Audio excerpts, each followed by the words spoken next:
Assalamualaikum Ibu Armita. Waalaikumsalam. Selamat pagi Bu, bagaimana kabarnya? Alhamdulillah baik hari ini. Ya. Terima kasih atas waktunya ya Bu ya. Begini Bu, seperti yang saya sampaikan sebelumnya bahwa saya mendapat tugas dari kegiatan program guru penggerak untuk melakukan observasi terkait pelaksanaan PBM yang dilakukan oleh rekan sejawat di kelas. Nah, tujuan utama dari observasi ini adalah untuk meningkatkan kompetensi kita sebagai guru atau kemampuan kita dalam melaksanakan pembelajaran di kelas. Lalu, Oke. Nah, seperti yang kita ketahui bahwa pelaksanaan observasi atau supervisi ini ada 3 tahapan yang akan kita lakukan. Yang pertama yang kita lakukan sekarang adalah tahapan pra-observasi, kemudian pelaksanaan observasi di kelas, dan kegiatan pasca observasi. Nah, untuk kegiatan observasi di kelas, kapan kira-kira jadwalnya, Bu? besok bisa di Selasa, besok mungkin ya. Besok ya, Bu ya. Nah, apa saja persiapan yang sudah Ibu lakukan untuk melaksanakan pembelajaran atau kegiatan observasi di kelas nanti? Pertama yang saya siapkan adalah menyiapkan RPP-nya, temudur ajarnya, kemudian mungkin menyiapkan beberapa langkah-langkah yang akan saya buat dalam memberikan pelajaran kepada anak, yang mana anak nanti mudah menerima pelajaran yang akan saya berikan. Baik. Kemudian apa materi yang akan disajikan saat observasi nanti, Bu? Pembelajarannya bahasa Indonesia dengan materinya tentang kalimat tanya, kalimat seru, atau disebut juga nanti dengan penggunaan tanda titik, penggunaan tanda baca itu yang paling iya, penggunaan tanda baca ya, Bu ya. Baik. Menurut Ibu kira-kira ada tidak masalah atau tantangan yang Ibu hadapi besok ketika kita melakukan observasi? Tantangan atau masalah itu mungkin ada saja ya yang kita hadapi dalam setiap pembelajaran kita. Mungkin masalahnya ini mungkin datang dari anak-anak ya, mana kadang-kadang anak-anak ini kurang bisa memahami pembelajaran yang diberikan. Jadi saya ada tantangannya untuk membuat pelajaran itu yang bagaimana yang menarik bagi anak. Tantangannya Bu ya. Nah, apa strategi yang akan Ibu lakukan dalam menghadapi tantangan tersebut? Strategi yang akan saya gunakan adalah dengan memberikan pembelajaran yang menarik bagi anak. Ada membuat LKPD juga kah, Bu? Ada, oke. Membuat LKPD-nya ya.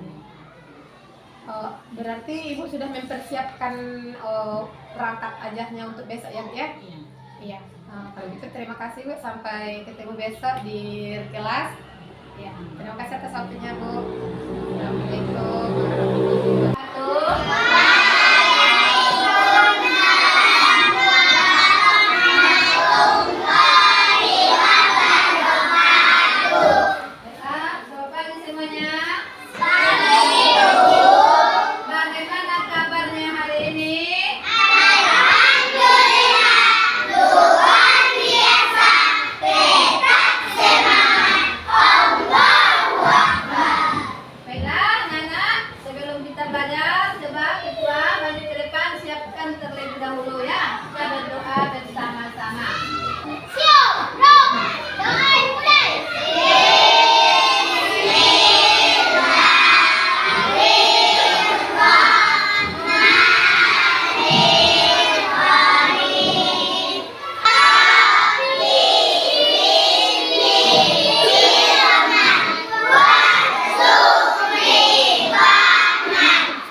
Sebelum kita mulai pembelajaran kita hari ini, kita akan mengulang sedikit pelajaran kita sebelumnya ya. Nah, hari ini belajar apa? Bahasa Indonesia. Nah, sebelum kita belajar, coba untuk lebih semangatnya lagi, coba nah ibu semuanya tepuk 1. Tepuk 2. Tepuk 3. Tepuk 4. Tepuk 5. Baik, sekarang semuanya sudah siap untuk belajar hari ini? Siap, bagus. Nah, jadi pelajaran kita hari ini adalah bahasa Indonesia. Coba anak ibu semuanya keluarkan buku bahasa Indonesianya.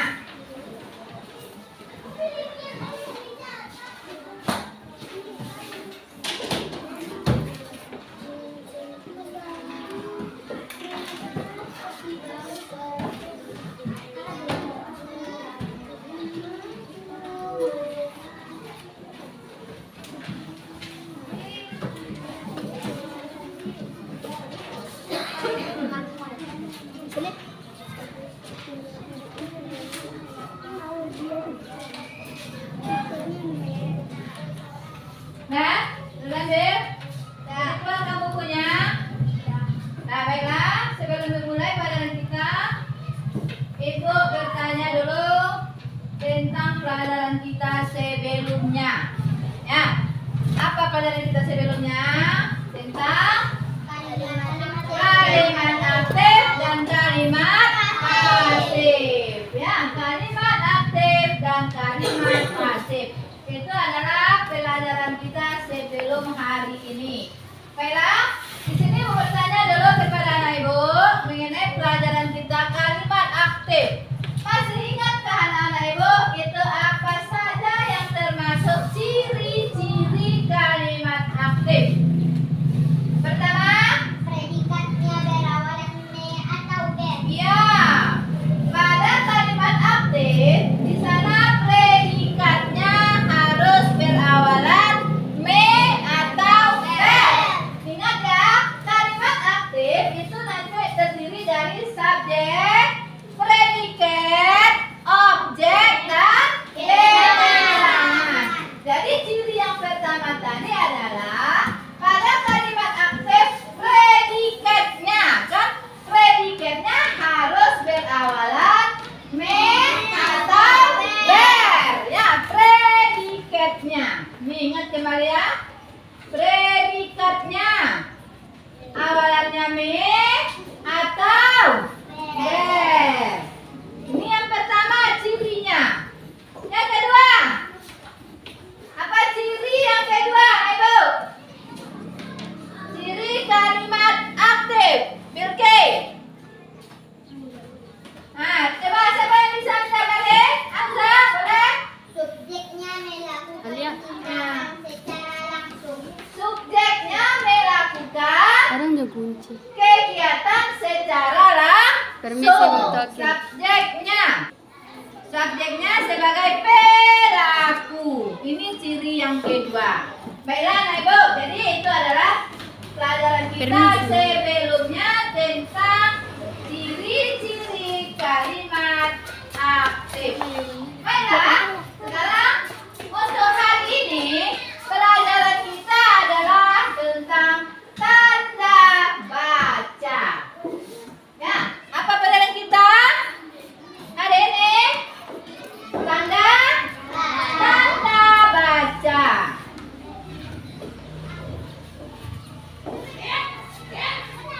Tanda baca.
Digunakan di mana tadi?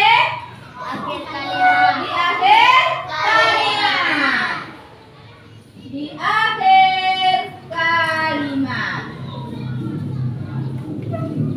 Contohnya seperti ini. Saya pergi ke sekolah. Saya pergi ke sekolah. Mana berartinya dulu? Saya pergi ke sekolah.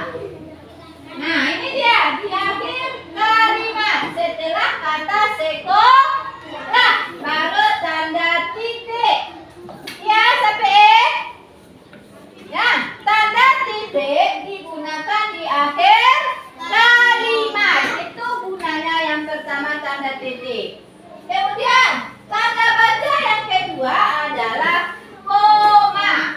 Pernah Ibu menggunakan koma dalam tulisan? Pernah. Sering kita menggunakan tanda koma. Ya. Yang kedua adalah tanda koma. Nah, ini bentuknya tanda koma itu. Nah, tanda koma.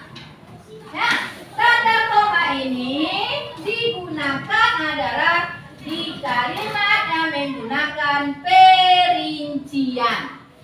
Contohnya di sana nanti ada seperti saya membeli buku, koma, lagi pensil dan penghapus. Jadi di antara benda-benda yang kita beli tadi digunakan di sana tanda koma. Digunakan di kalimat yang menggunakan kata perincian. Itu penggunaan tanda koma. Tanda koma digunakan untuk kalimat yang memakai perincian. Nah, itu yang pertama gunanya tanda koma. Kemudian tanda koma dipakai juga untuk memisahkan kata o, wa. Nah, apalagi kemarin o, wa, aduh, dan lain-lainnya. Itu adalah perincian juga ya. Di sana digunakan tanda koma. Dua. Nah, contohnya seperti ini. Adi membeli apa tadi? Contoh membeli apa dia? Buku. Apa lagi? Pensil. Koma. Nah, di sini setelah buku apa lagi dibelinya? Pensil. Nah, apa lagi? Pena dan penghapus. Nah, ini yang perincian itu. Ya, lebih dari satu benda yang dibelinya. Penghapus. Nah, ada berapa macam ini adik-adik? Ada buku, pensil, pena, dan penghapus. Ada 4 benda yang dibeli oleh Adi. Di antara setiap benda yang dibelinya, kita gunakan tanda koma dalam bentuk penulisannya ya. Di bentuk penulisannya setelah kata buku, koma, lagi pensil, buat tanda koma, pena, dan penghapus. Nah, ini yang pertama contohnya. Kemudian yang kedua, tanda koma digunakan untuk memisahkan kata o, wa, aduh, dan wah. Satu lagi ya, wah. Wah juga bisa ya. Di sana dibubuhkan tanda koma. Contoh seperti ini. Wah. Nah, wah. Dibuat tanda koma. Wah, indah sekali lukisannya. Nah, contohnya ya. Indah sekali. Lukisannya. Gimana sini? Gimana tanda koma? Setelah kata wah. Kata oh bisa juga. Aduh. Kalau aduh, siapa yang bisa membuat kalimatnya? Aduh. Apa biasanya yang aduh? Kakiku sakit. Boleh. Aduh, kakiku sakit.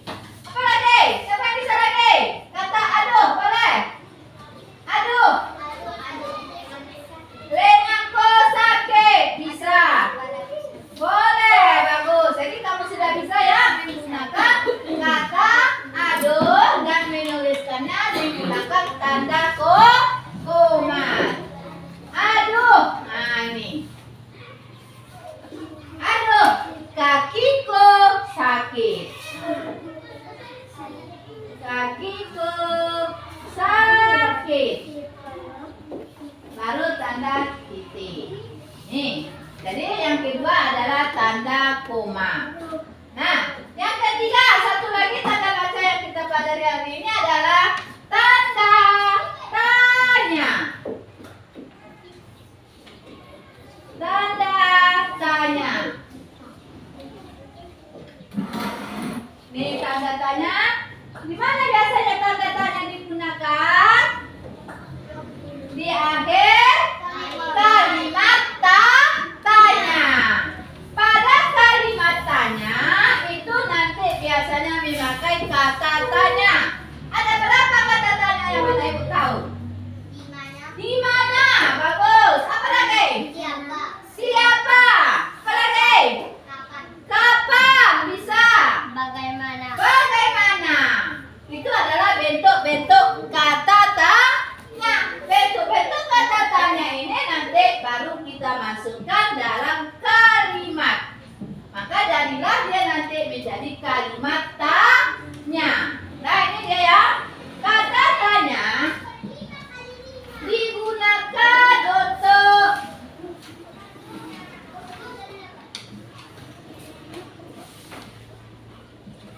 menanyakan ya, menanyakan sesuatu.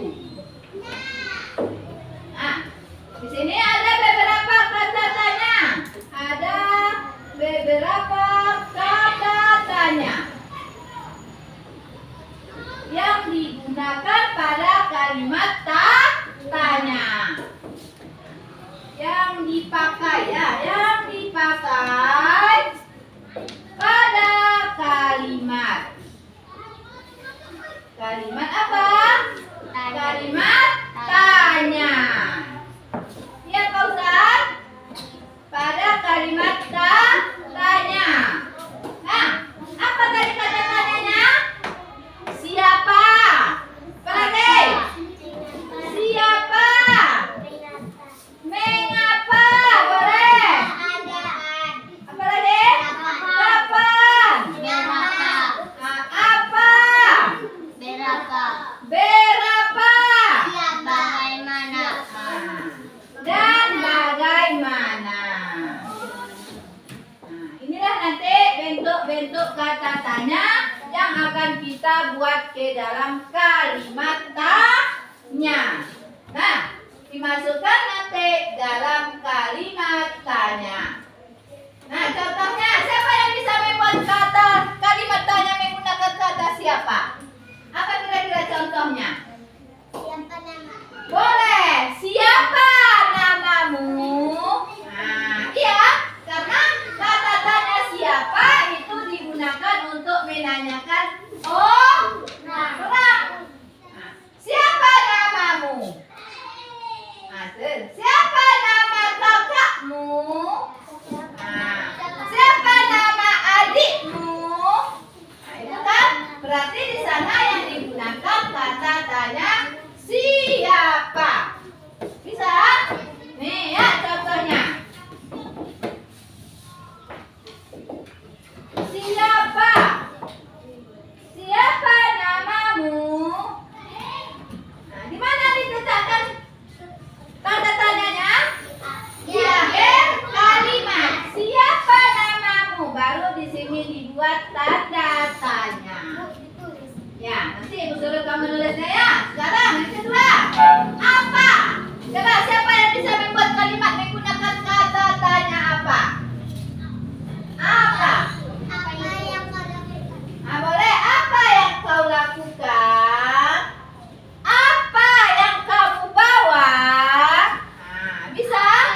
akhir kalimat. Kalau berapa? Berapa ini digunakan untuk menanyakan jumlah. Berapa harga itu? Ya, berapa harga baju itu? Berarti dia ditanyakan di sana jumlah. Harganya yang ditanya, ya. Berapa harga baju itu? Nah, nih. Berapa harga baju itu? Baru dibuat tanda tanya. Nah, ini contohnya. Kira-kira dari 3 tanda baca yang sudah kita pelajari ini, ada enggak anak ibu yang belum mengerti? Ada enggak yang belum paham? Gimana pemakaiannya? Apa kegunaannya?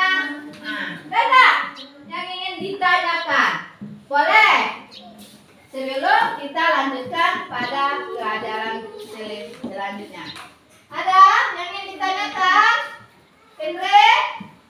Bisa? Gila? Hamza? Sudah paham bagaimana penggunaannya? Bagaimana bentuk tandanya? Tanda titik. Dibuat titik. Digunakan pada akhir kalimat. Kalau tanda digunakan untuk apa? Menanyakan. Nah, digunakan untuk menanyakan sesuatu hal. Selamat siang Bu Wit. Waalaikumsalam. Selamat siang Ibu. Ada yang ada waktu? Oh, ada Bu, ada yang bisa saya bantu Bu? Begini Bu Wit, kemarin kita kan sudah melakukan observasi kelas. Jadi hari ini saya ingin bertanya bagaimana hasilnya. Oh iya ya. Oh, jadi apa tujuannya ingin dicapai dari percakapan kita kali ini Bu? Begini Bu, saya ingin tahu bagaimana hasil dari observasi kemarin, apa yang perlu lagi saya tingkatkan dan bagaimana tindak lanjutnya Bu. Oke, baik. Nah, sekarang saya tanya Bu, bagaimana perasaan Ibu setelah kita melaksanakan kegiatan observasi di kelas sebelumnya? Rasa saya baik ya Bu ya, walaupun agak sedikit tegang dan grogi dalam melakukan observasi kemarin.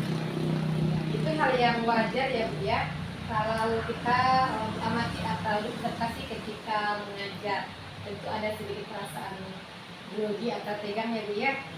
Nah, sekarang di sini kita akan berbincang-bincang terkait pelaksanaan observasi pembelajaran yang sudah Ibu lakukan di kelas sebelumnya. Nah, di mana tujuan dari percakapan kita ini adalah untuk menganalisis pelaksanaan pembelajaran yang sudah Ibu lakukan di kelas. Nah, apakah proses pembelajaran sudah sesuai dengan yang Ibu rencanakan sebelumnya? Itu ya, proses pembelajaran yang kita laksanakan kemarin itu sudah sesuai ya Bu ya dengan rencana tujuan dengan rencana yang saya buat ya Bu ya, sudah sesuai dengan rencana dan sesuai dengan rencana pembelajaran yang saya buat. Iya. Menurut Ibu, hal apa yang sudah berjalan dengan baik dan apakah masih ada yang perlu diperbaiki selanjutnya Bu? Menurut saya Bu ya, yang baik itu yang kita lihat kemarin dari hasil observasi itu di mana anak-anak itu sudah mulai fokus ya Bu pada pembelajaran dan sudah bisa mengikuti pembelajaran dengan baik. Sedangkan yang kurang baiknya itu saya lihat itu anak-anak masih kurang berpartisipasi ya dalam kerja kelompok dan juga dalam berdiskusi, di mana anak-anak ini masih merasa malu-malu untuk maju dan untuk bertanya dalam diskusi tersebut. Iya, berarti masih ada yang belum aktif ya Bu ya. Ya. Nah, di sini saya mengajukan ya Bu ya, berdasarkan hasil pengamatan saya ketika Ibu melaksanakan pembelajaran, ada beberapa yang perlu saya sampaikan berdasarkan hasil pengamatan saya. Nah, salah satunya di situ Ibu lupa menyampaikan tujuan pembelajaran. Iya Bu. Iya. Tujuan pembelajaran itu seharusnya kan di awal kita sampaikan. Kita masuk pada materi yang akan kita bahas. Kemudian memberikan penguatan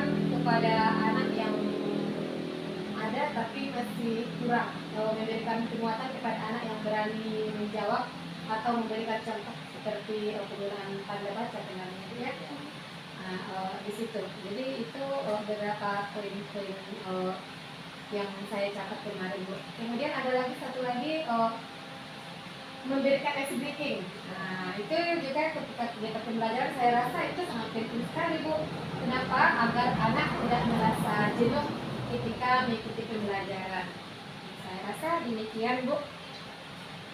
Nah, jadi di sini menurut Ibu untuk pembelajaran selanjutnya, bagaimana cara Ibu untuk mengatasi siswa yang kurang aktif tersebut atau siswa yang masih malu-malu untuk tampil serta masalah kurangnya minat anak tersebut Bu?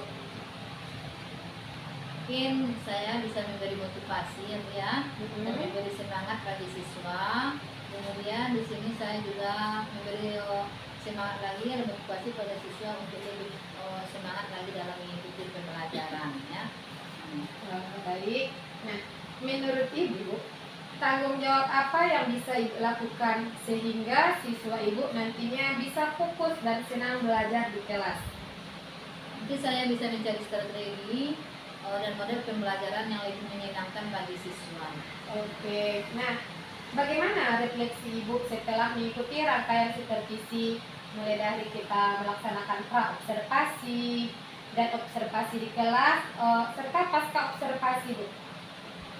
Saya merasa senang karena bisa menilai kemampuan sendiri dan dalam melaksanakan pembelajaran di kelas. Dan saya juga bisa mengetahui apa yang harus saya tingkatkan lagi dalam pembelajaran di kelas. Iya, baik. Nah, menurut Ibu, manakah pembelajaran yang lebih baik dari semua pembelajaran yang sudah Ibu lakukan?